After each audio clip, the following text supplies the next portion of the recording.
then you will have the other one, I guess. The other, yes. Yeah. There was one more question, so maybe we can take that before we start. Yeah.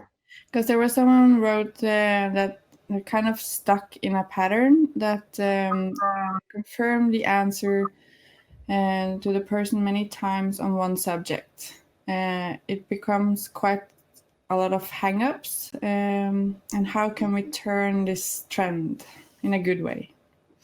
That's a great question. So I think for many people, this idea that you want to keep answering over and over, you kind of have to stop that. So I would tell the person, especially if they're old enough to understand, and it sounds like they are, I'd say, I realize we spend a lot of time answering the same question again. Is there any way, what I've decided, and I always say what I've decided that will really work is to do 3 times and then be done. So answer the question the first time, and I literally hold up my finger, go, that's the first time, and then they'll ask it again. This is the second time.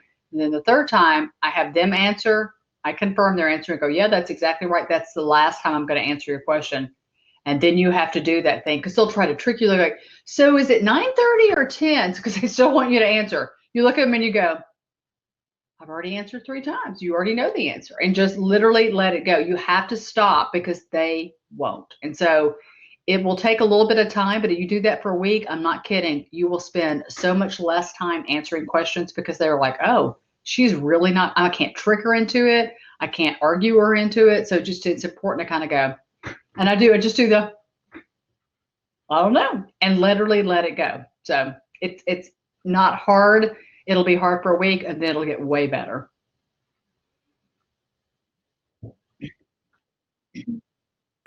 After this session, so then I will start your presentation. Thank you. So I'm going to talk a little bit about social skills in PWS. And so we did a really cool study, which I'm going to talk about, but I wanted to kind of get this idea that people with PWS are social, like they really are. And so when people say stuff like, well, they have like autism and they're not, they have a lot of skills. And so what we know about people with PWS is that they love animals. They can work cooperatively together. We do this thing where we actually have a group where we put puzzles together. All of them have PWS. They absolutely love it. They work together. They chat together. It is like the best time ever. And so honestly, you can find things that they like to do and whatever else, and you can use their interests, like be it puzzles or pets, to actually kind of fuel some of those more social activities. So a lot of people have this idea that everyone with PWS has autism. There's been some studies that have been out that have been really high, rates of people with having autism with PWS. It's definitely not true. Only about 12% of our 300 some odd folks had a true ASD diagnosis, much lower than earlier reports. And it's because we did an entire battery of tests. So not just one questionnaire to the mom or dad. We asked the parents a bunch of questions. We did a couple of assessments with the kid or adult with PWS and found that only 12% of our group had ASD or autism. They're interested in more than just food. They do want to have friends. They are interested in other people. They're very socially motivated. They often tell us as they get older that they're lonely, that they don't have friends, that they want a best friend, that they want a boyfriend. So again, I think it's really important for us to get that they do have social motivation, and that is the difference between that and autism, in the fact that if somebody wants friends, they will often do the work to make friends. But if you don't want friends and you don't really care, I can't make you care about being friends with people if you don't care. So it's important to kind of have that social motivation piece. Just because they have food issues doesn't mean they can't have normal social interactions. They can participate in parties and dances and sleepovers and all these other kinds of things if you can keep food safe and out of the way. And so again, you have to be creative. You have to kind of think about it, but there's lots of ways for them to be social. We just have to kind of come up with safety around food so that that's not an issue.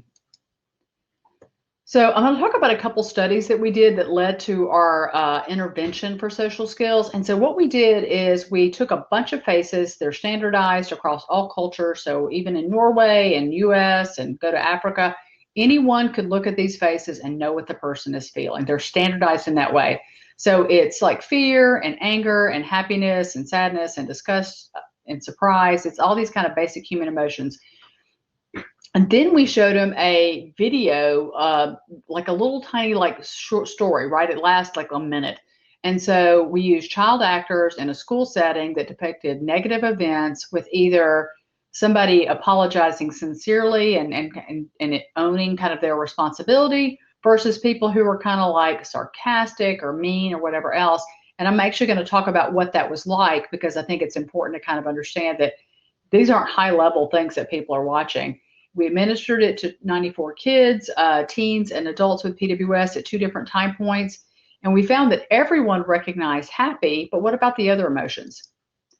So we have all these emotions. What are these people feeling? We have no idea. So I think it's really important to kind of see that when you don't know how people are feeling, it's really hard to be appropriately have a relationship with them, right? You have to kind of know what they're feeling so that you can respond appropriately. So we found that only 30 to 60% of our kids and adults with PWS recognize fear over chance level. So even when somebody looked genuinely frightened, people with PWS didn't get that. They often said, mad? I mean, so they just would guess. And so they have no idea. So we realized there were some real basic deficits that they had. So when we look at fear, kids, little children with PWS, and I think they're 5 to like maybe 10, the first time, only 30% of them got it right, which is not many. But by the second time, kids got much better at recognizing fear over time. So 2 years later, more kids got fear. Then you've got adolescents at time 1. They definitely did better than little kids. They got better at time 2. And look at adults. They actually are lower than children when it comes to recognizing fear. They definitely got better, but not significantly. It should be close to 100%. Even small children can get kind of recognizing emotions and what those mean. So again, it's this idea they have a significant deficit when it comes to recognizing emotions. When it comes to sadness, only 50 to 60% of kids and adults with PWS recognize sadness. And again, kind of that same thing. Look at that. Kids, small children with PWS are better at recognizing sad than teens or adults. And again, almost no change in any of these groups. So they're not getting better. It seems to me to be like typical folks, you get a skill and you get better over time. Our folks don't, and we don't know why exactly they seem to have such problems recognizing just general facial expressions of emotion.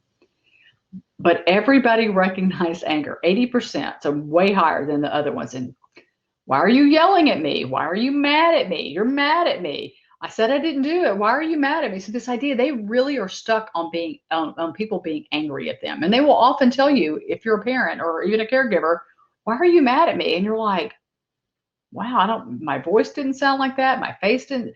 They really get stuck on that one emotion. So look at anger, right? Across the board, way higher.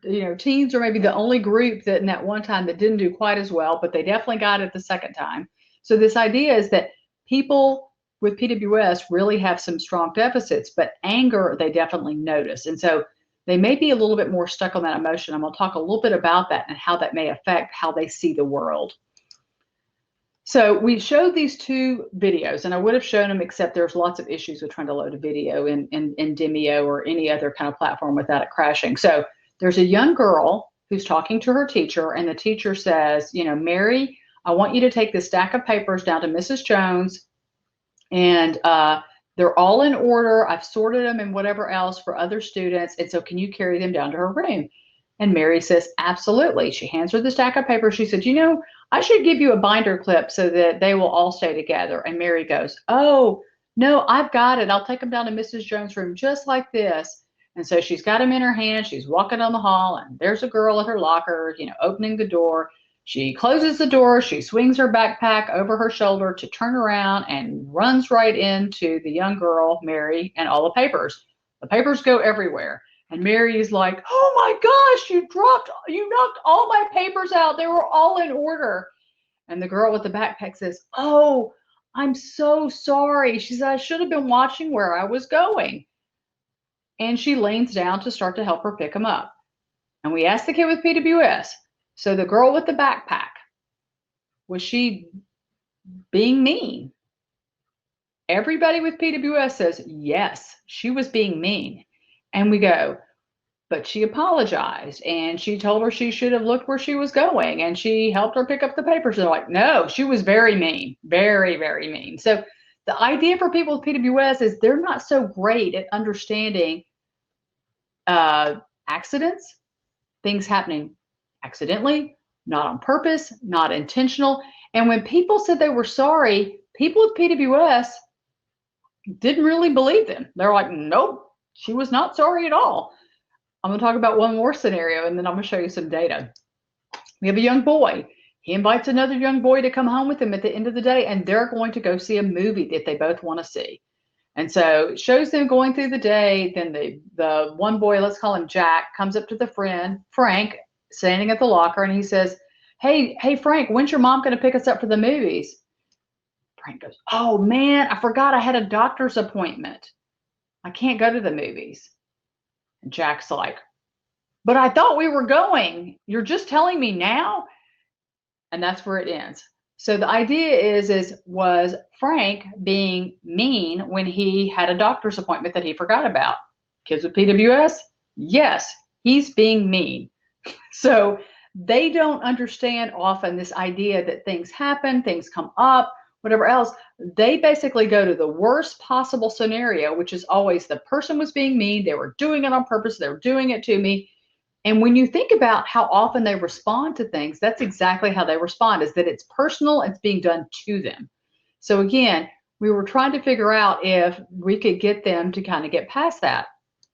And what we found is that they did better when there was a strong emotional exchange, and they needed kind of like, it had to kind of almost be in your face for them to get some of the emotional kinds of things that happen. And so what we find is that either A, ignore them, B, don't notice them, or C, they notice them and don't really care, but for some reason, strong emotional exchanges really seem to stick in their head. And you will think, if your kid with PWS will remember something that happened 10 years ago, 5 years ago, some ungodly amount of time ago, and you'll be like, how can they remember that? And they can remember it with incredible detail. The common denominator was always that there was a strong emotional exchange. Something happened that was big. It meant something to them. There was a lot of usually anger that they would just really get stuck on. And so we had a young girl who was telling somebody about somebody at school bullying her. And she was telling one of the people who worked for me about this. And it was so detailed, and the exact things that the girl said and how she felt and blah, blah, blah. And the person comes to my office. She said, oh my gosh, Elizabeth, Sally is being bullied by this girl at school. It's just so awful. We need to do something to intervene and blah, blah, blah. I go, right. And so Sally is 27 years old. She hasn't been in school in 10 years. So that happened 10 years ago or more. And it was like the person goes, oh my gosh, but it sounded like it just happened. I go, to them, it feels like it just happened. So they don't let go of these negative or strong emotional responses. And we want to figure out why that is. So why are they better with negative? Again, if lots of information and stimuli come to us from social exchanges and they compete for our attention, cues that arouse us are more likely to be remembered. And that's true of regular people, typical folks as well. And this idea that in competition for attention, the gravity of the negative events wore out, right? So they basically, if they were negative, they stuck here, whereas if they're positive, they don't, which means that people with PWS often remember negative events and not necessarily positive ones. And so it's important for us to know that's kind of how we're made. But as adults, we learn often to ignore those things, because if you didn't, it'd make you crazy. But people with PWS get stuck on some of the negative things. So why? We know that people with PWS often have a negativity bias that includes, again, noticing things, ascribing more kind of detail and complexity to negative things. And it often is personalized for people with PWS. So they personalize it, it's being done to them. So this idea is that maybe some of the ideas of being irritable, argumentative, and being inflexible may be this idea that because I don't understand how the world exactly works, I personalize it and I respond in kind, right? If we think people are being mean to us on purpose, we might, even as typical folks, lash out at them, right? If somebody bumps into me, I might not think of that as personal, but if somebody bumps into me and calls me a name, I might be like, hey, and I might say something back. So it's this idea that, can we teach them to notice some of the positive things and not just the negative things? So what we know is that having meaningful relationships requires reading the intentions of others and responding accordingly. But we find that people with PWS have a pretty limited repertoire of emotions. So basically what they said is they were often happy or mad. Those are the two emotions they talked a lot about, but not all the others. And so we tried really hard to kind of get them to think outside of the box and come up with other ways to describe how they're feeling and how other people were feeling. What we found is those who had psychosis or any kind of psychiatric things had a much harder time recognizing fear. So if you're dealing with psychiatric issues, ADHD, so attention issues, things like that, we found that those people had a harder time understanding what was going on around them socially. And so what we found is that it's a little bit like if you were riding a bicycle and somebody threw you a basketball and said, okay, now you need to start doing this. You can't do both, right? So people with PWS, if they're dealing with psychiatric issues like depression or anxiety or anything, we need to deal with that issue so that they can focus more on the social things. And we had 2 or 3 people that we saw in one of our social skills groups that had some pretty significant psychiatric issues. They could not be part of the group. They were constantly looking away, and they were constantly whatever was going on in their head or around them was so much more kind of distracting that they couldn't participate. So we need to manage psychiatric conditions first so that they can actually focus on social issues. We cannot do both at the same time. So the lens for people with PWS we know is distorted. And if we know that it's harder for them to see things clearly, then we need to kind of help them focus on the right things. So learning to focus attention on the right things, using voice and body cues to enhance communication. So I tell people I talk often like I'm a game show host, loud voice, not negative, but kind of commanding so that they notice me, and lots of gestures, lots of kind of facial emotion, whatever else. And then getting them to learn to slow down and to soothe before they respond with a negative emotion, right?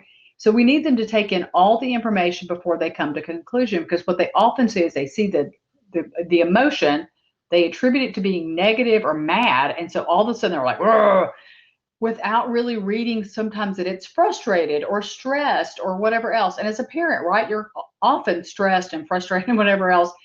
But if you're a kid with PWS, they think you're mad, right? They're like, she's mad at me or she's mad at whatever. They get really stuck on that. So it's important for us to kind of think about what we're putting out there with our facial expressions and helping them to notice there's a whole lot of other emotions that are going on out there. We know that having better social skills can combat loneliness and ease anxiety and depression with people with PWS. There's no reason that they can't have social outlets, but we have to kind of make it happen. They don't happen on their own. Some kids with PWS have friends on their own, but most of the time it's us trying to help them have friends. And so as a parent or caregiver, it'll be your job to kind of help make those things happen because they aren't so great at the initiation piece. And you can't learn new skills with that opportunity. So if somebody tells me that their kid never is involved in any groups or any whatevers, you got to get out there and be part of something. You can't hide and think that you're going to get social skills, because you're not. And you're not going to get your social needs met either. So can we teach social skills? We can. We figured out what skills they had, we started out with, and then we build those skills up. We teach them in small chunks. You can't make them too big. It can't be too much information. When I developed a social skills curriculum, I was so excited. I've been working with people with PWS for 22 years. It's this is going to be great. After 4 sessions, I realized I had to completely throw out everything that I was going to do and start over. Just like Maria from, The Sound of Music, we had to start at the very beginning. And what I thought they knew, they didn't know. So what we had to do is find ways for them to practice in groups and on their own. And then we had to find a way to reach as many people as we could. And we did that by doing it virtually. This was even before COVID. We did everything virtually and had people participate in these social skills groups. So there were virtual reality social skills groups in PWS. We started in 2017. We built communities of people with PWS, 5 to 8 people in a group. They met 3 times a week, 10 weeks, and we did it with 60 adults and teens with PWS. We did it over 2 years and turned them into peer groups. And so you can kind of see what it looks like. You guys all know Zoom now, but back in the day, nobody knew what Zoom was, but we used it for this study. And we got our funding through the Foundation for Prader-Willi Research. And it was really cool to see how many people were willing to do whatever it took to be part of these social skills groups. So it was really cool to see people were willing to do that. We had a guy who went camping. He did it from a forest with his phone. We had people who go to doctor's appointments or sitting in the waiting room doing their boss group. they did not want to miss it no matter what was going on. And it was really cool that they wanted to be a part. And I'm going to talk a little bit about some of the study results, but also the long-term results, because we have some of that data as well. So some of the preliminary conclusions are, is we got improvements in, and significant improvements in social cognition, social communication, and social awareness. People were able to understand what people were feeling. They were able to take that information and be aware of it. And they were better able to communicate their social needs and kind of their emotions, right? We saw significant decreases in problem behavior. So aggression went down, noncompliance went down, repetitive behaviors went down, inattention went down, and anxiety and depression went down. It is hard to be aggressive or repetitive if you're being social, right? So we basically take two behaviors. You can't do them at the same time, just like basketball and riding a bike. So if you're social, you have less time to do those other negative behaviors. And parents saw significant changes in that. The improvements sustained over time. They appeared to level out between 1 to 3 months after the treatment. And it was really cool to see that the treatments generalized in a way that wasn't just in the group that they were in. People would talk about what their kid was like at school or in workshop or whatever else they were doing. The changes persisted and they generalized across all settings. We decided after we started that we needed to include more people. So we included older people and we included some younger people. We didn't go younger than 13 though. I will say that we focused on teens and adults because once people get out of school, there are way fewer social opportunities than there are for people in school. So once you got out of school, you needed, a peer group, right? And a lot of our adults have been talking for years about how very lonely they were as they got out of school. We added booster sessions at the end. So once a month they would check in. They didn't have to be in their group. They just would give a timeout. They would come check in, talk to other people. We trained special ed students to be the facilitators of these groups to show that others can be trained. It doesn't have to be us. We have a parent manual for parents to help support learning at home. The curriculum could work in schools or other places. It could work for different disabilities. Doesn't have to be just PWS. And this idea that we needed to keep them connected. If we didn't do faces, like if they couldn't see people's faces, like phones and things like that, if they weren't like seeing people's faces at the same time they were hearing their voice, they weren't as good at reading the social cues. They needed all of the information to connect socially.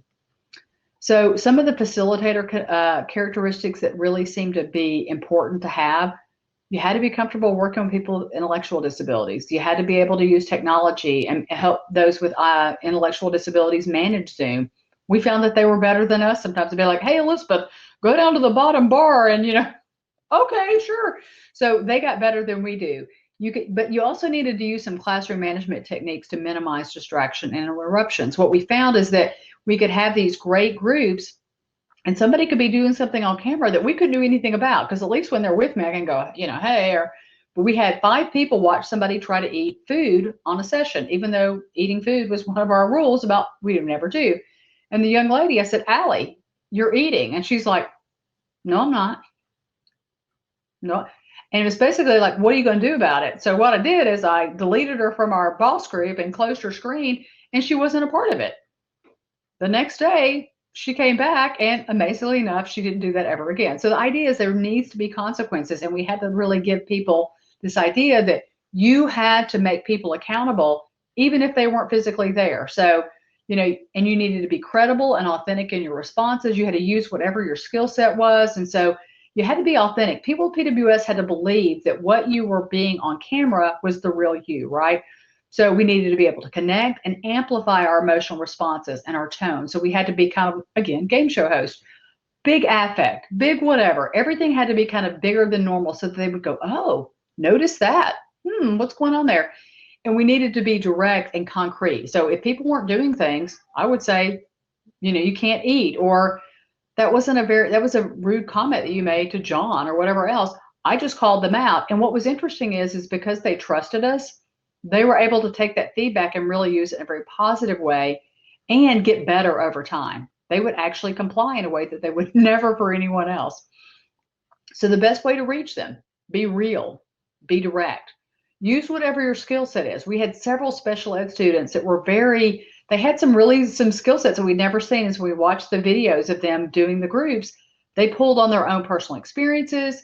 For me, it's trying to get people to laugh or whatever else. You have to kind of find what is your thing, do it well, be authentic, reach out to them, but also make them accountable. It's not okay for them to do things that are not okay and just go, well, they have Prader-Willi, so no.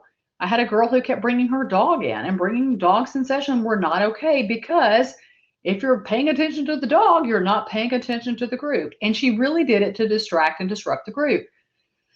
We told her that if she kept bringing the dog, she couldn't be part of the group. And again, she stopped bringing the dog because she wanted friends more than she wanted to annoy and irritate us. So again, we had to find that motivator.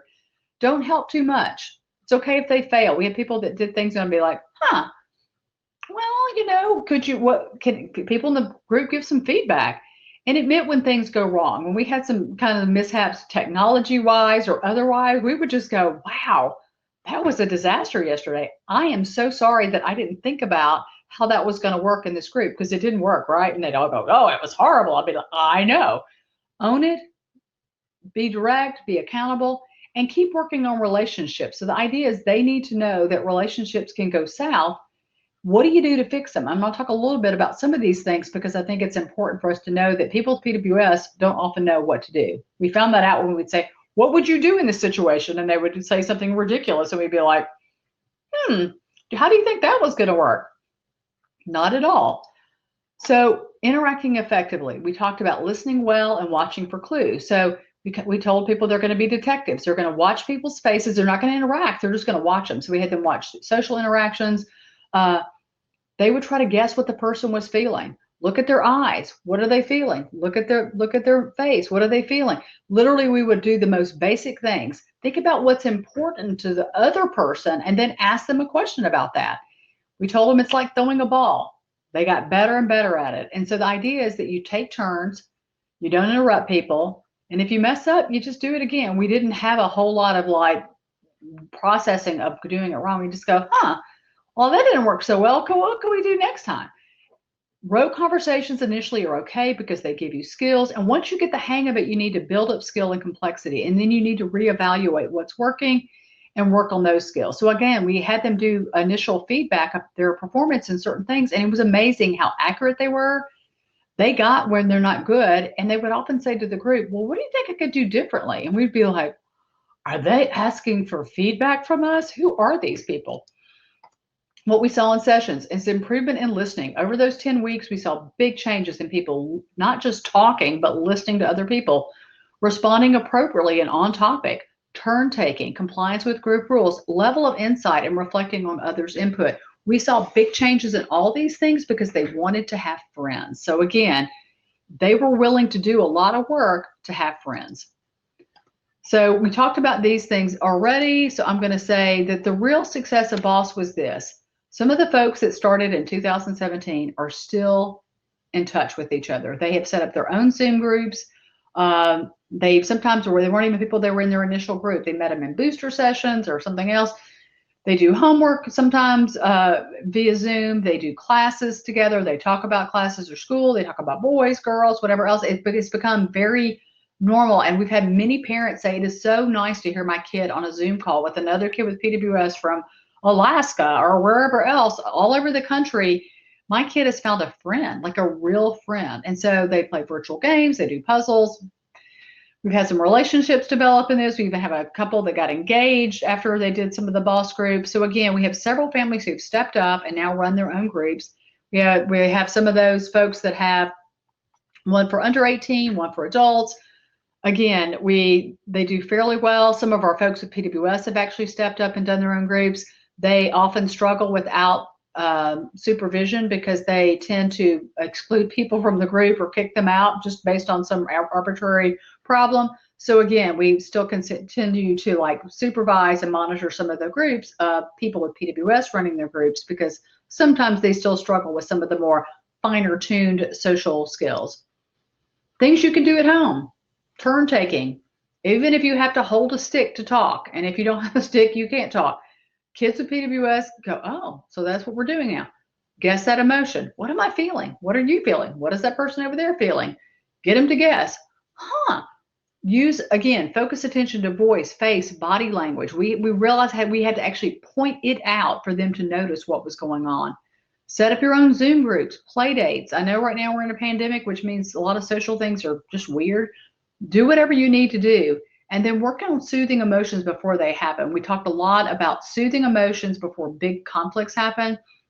We also talked about perspective taking. How would you feel if this happened to you? How would someone else feel? Like this idea that it's not all about you. We demonstrated it with each other. You can do it with your as a parent, you can do it as siblings. And again, this idea that we're not talking so much about social skills training anymore. We're now talking about social skills because once people get the basics, they got pretty good at actually figuring out how to make friendships and how to kind of keep them going. So as far as perspective taking, it's hard for people with PWS to put themselves in someone else's shoes. It is definitely a huge deficit that they have. They often focus on what they feel and what happens to them as opposed to other people. We were teasing that the first rule of BOSS is there are other people and they matter too. So it's not all about you. So this idea is that if they felt a strong emotion, we had to kind of soothe that. We did breathing exercises. We did counting to 10. We did like a whole bunch of kind of basic things. And then say, what happens next?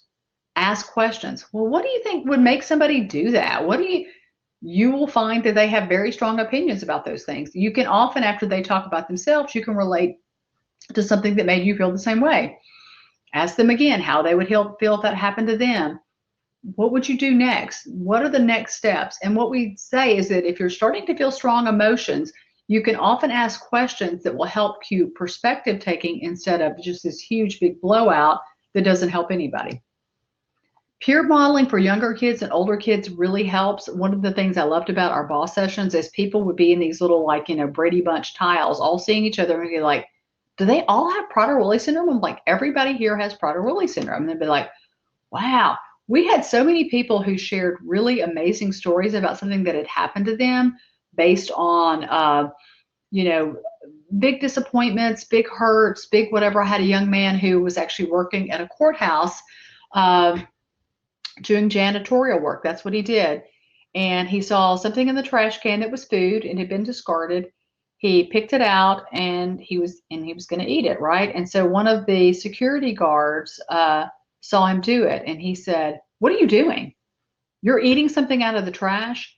And he got people who were bystanders to start noticing it and laughing at this young man. He was probably 26 with Prader-Willi syndrome. And the young man was just so humiliated, and he was telling the story. And one of the girls in the group says, "Oh gosh, McLean, I can't believe that happened to you. You have Prader-Willi syndrome. You can't help it." And he goes, "I know." And he was talking about it. And she said, they don't get what it's like to have Prader-Willi syndrome. We know what that feels like. And he said, "This is the first time I've told anyone that story. I was so embarrassed by that." It was so cool to watch them connect in a real meaningful way. So again, we found that they could make those connections, but it had to be a safe and accepting place.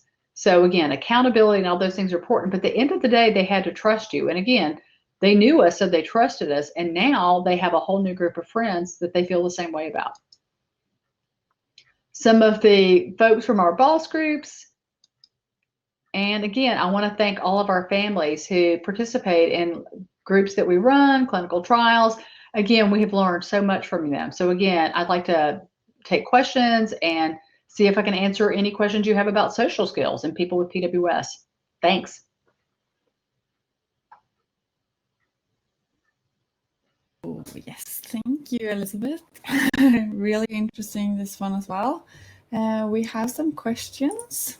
I will just find them.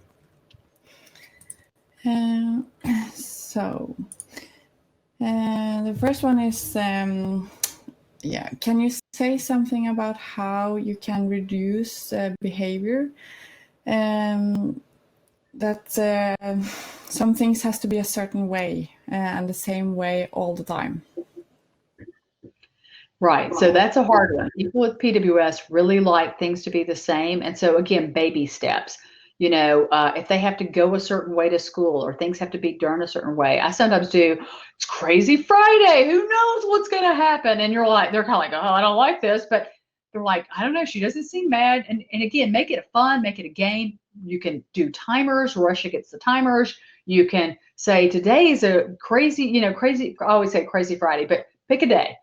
We're going to go this way. who knows what will happen? And again, they'll be very anxious. They're like, I hate this. And it's like, they'll get to that place and they'll be like, oh, we still got there. And you say, wasn't that fun?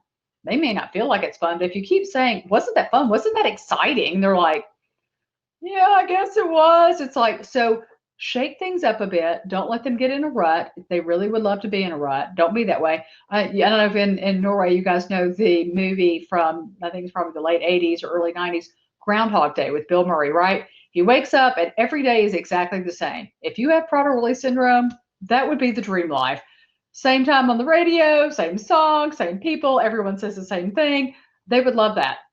You can't do that for them. So it's okay to basically say, yeah, the world, and again, it feels unpredictable and scary and really threatening to them, but you can make it fun and challenging and exciting. And the families who do that find that their kid initially doesn't like it, but sometimes they'll even do it themselves. You have people go, it's crazy Friday. Who knows what's going to happen? So just model that and let them see you handling challenges and point them out. Yeah, doesn't always happen the way I want either. So don't let them get in a rut. It's going to be hard at first, but it's going to be easy later because the real world doesn't work like that. It's not consistent. You can't always control it. So do baby steps, but get your kid to move towards not being the same. Good answer, I think.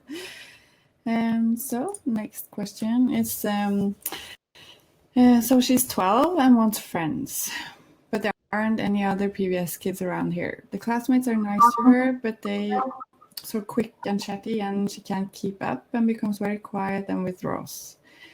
Even they're nice to her and ask her to join the lunch, etc. It's hard to make real friendship because they're different levels. Any advice?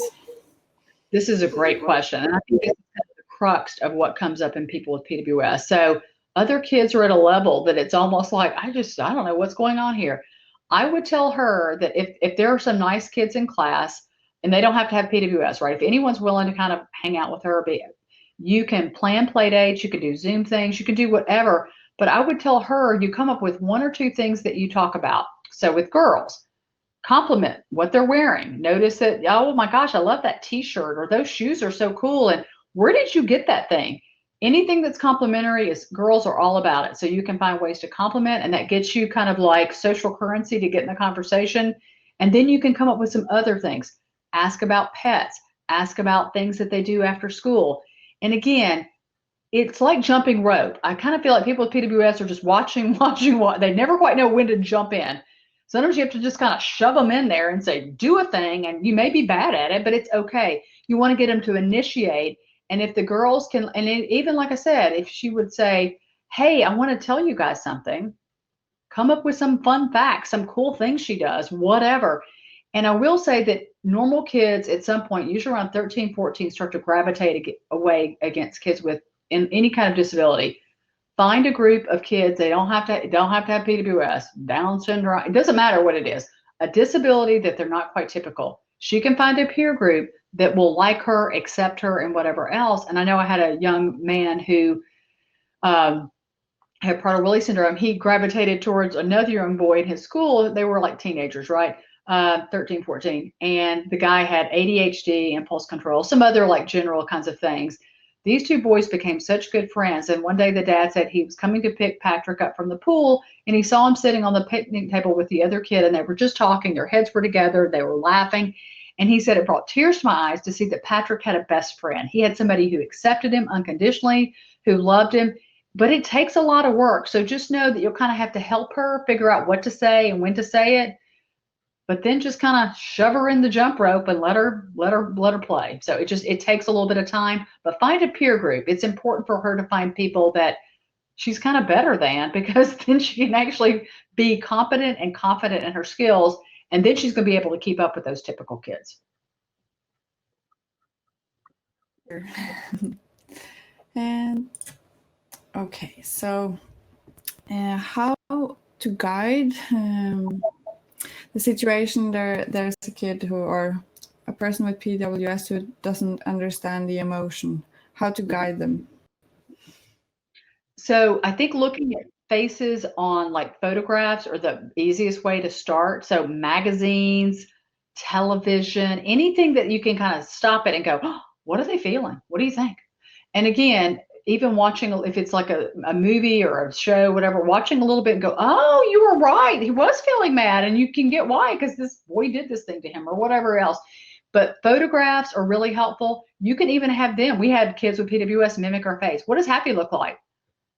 And they'd be like, I'm like, oh, wait. And so we literally would physically take our little hands and kind of like go up, go. And once they started to realize, and then we had to do it with mirrors, you can do all sorts of things. But I'm not kidding when I say you have to start at the very basic, because regular kids, typical kids get that you look at a person's face and you know what they're feeling. Kids with PWS, we really had to go, look at her eyes, look at her eyes. And they'd be like, what do you think I'm feeling? Like, mad? I'm like, does that look like mad? And until they got the right one, be like, yes, happy. I'm feeling happy. Right. So basic stuff. And that's how you start. And once you get those things done, and that took us weeks to get down, then we move to other things. It's a lot of work. So just know that you will have to be as concrete and basic as you can possibly imagine. But that's where you start.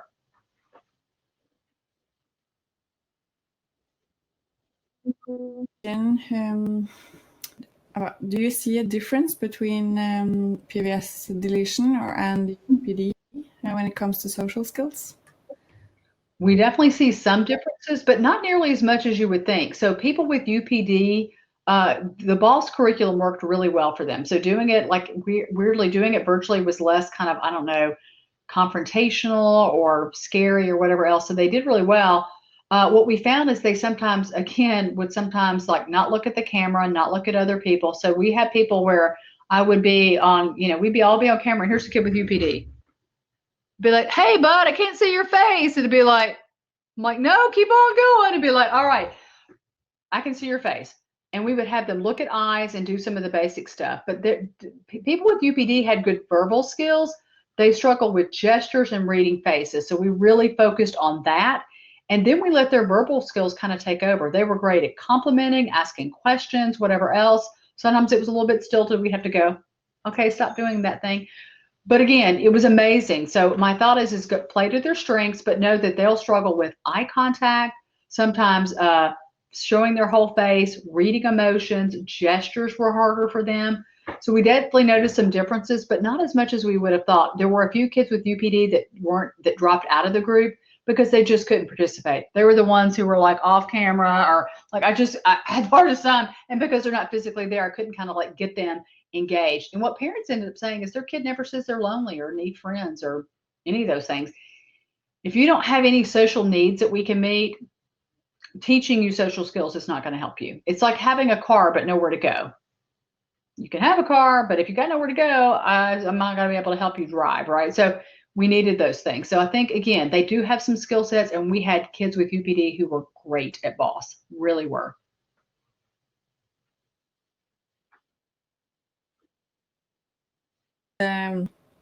We should make some groups in Norway, the same way you did, on Zoom or something similar. And that's kind of great because the country is kind of very long. So we're kind of spread out. But do you have any advice on how to maybe run them as a parent? So we're getting ready to actually publish our curriculum, and it should be out hopefully maybe by the end of the year. I've got a publisher who is getting ready to publish it. It's going to be like $20. It's pretty inexpensive. And my thought is I'm also happy to share the curriculum if you would like it, to kind of, if you don't know what you're doing. I will say we knew what we were doing, and we still kind of sucked at it the first couple of months. We got better as we went, but I'm happy to share that. It has like literally scripted things you can do, but you do need two people. I will say that without having two people to interact, so, could you be a parent set? Could you get a best friend? And I loved it. Our special ed students all picked a friend from the same program, and they basically became the pair, because there's scripts. You say this and they say that. It should feel normal, but there are things that you can do because it leads to conversations to people with PWS. And I'm happy to share that if that would be helpful for you guys. But the rules and stuff, no eating on camera. Every group should kind of make their own rules. And so you have to come up with things and you only know that there are problems and when they come up. So just, well, okay, we need to also address this issue. So but it would be something that would be amazing. And I know Australia is one that is already getting ready to gear up to do exactly that, to connect a very big country with population centers that are spread out all over. And so my thought is it's definitely possible. And as parents, you can do it, but it is a lot of work. So just kind of know that you'll have to kind of really invest in reading kind of ahead and kind of knowing what comes next so that you can kind of gear people and deal with some of the behavior issues, because they will come up. Yeah, and your thought was that 13 is the lowest age, right? Yeah, I mean, so some of these things could be watered down to people who were younger. Like, definitely, there's no doubt. Like, if you were like 10 and you had fairly good social skills, but much younger than that, kids just don't really get it. They're more in that parallel play stage where they play next to somebody, or I do the same thing as that person, and that's like playing with them, and that's my social skills. But once they really start connecting in a way that's more kind of like, to me, teenage wise, that's when we could really get them hooked into this. So yeah, could you do it with younger kids? Some of the skills could definitely be used for younger kids. The emotional recognition, some of those things would definitely be, things that anybody could do. But the more dyads, the kind of having people do things in groups with each other. We did a lovely thing on hopes and dreams towards the very end. So these folks had known each other for 10 weeks, literally almost like 40 sessions.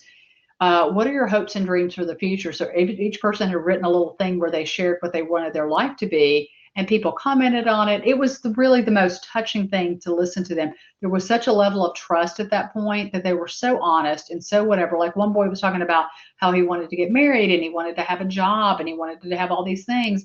And at the end of it, he said, I mean, I have Prader-Willi. I mean, I want all these things. I don't know if I can actually do them. And one of the kids said, man, if anybody can do, vet tech, it's definitely you, Daniel. You'll be the best ever. I love the fact that they were rooting for them. So again, that was huge. That was not something at the beginning when somebody would have a problem, everyone else would be like this. Be like, hey, so-and-so's upset. What do we do about that? And they're like, oh, me? Yeah, you're part of our group. So, it's important to kind of do those things. So again, it's really like coming on those basic skills and building them up. So teenagers and adults, I think, gravitated towards that, but there's no reason that some of the things could not be done with younger kids, for sure. The comment, so yes, please, we'd love a copy of the curriculum. I'll be, like I said, it hasn't been published yet, but I can actually send you a copy of the curriculum. It's just a Word document. Just don't circulate it because it's going to hopefully be published. But I want people to be able to use it because I really feel like we tweaked it and made it better. Every time a student group would run it, they would go, hey, have you thought about changing this or moving that here? And be like, oh, okay. So by the time we'd run it, like, 10 times, 12 times, it got way better. So I'm happy to share that it's a Word document. But you'll need a few things that you'll have to kind of round up on your own, like pictures of faces and some other things. And again, they don't have to be some hoopy research thing. They can actually be pictures from a magazine, however you want to do it. Perfect. So there's no more questions, I think. So then we just have to say thank you so much. It was really interesting. I've learned a lot. Yeah. I learned a lot. Thank you. I so appreciate you letting me be a part of this. This was really cool for me. And hopefully one day I'll get to beautiful Norway. It looks lovely. And I am happy. I was going to say, I know if you want to share my email or whatever else, I obviously don't speak Norwegian, but if there's anybody who wants to email me or has questions, I'm happy to answer questions or help in any way that you need. Just let me know. Thank you.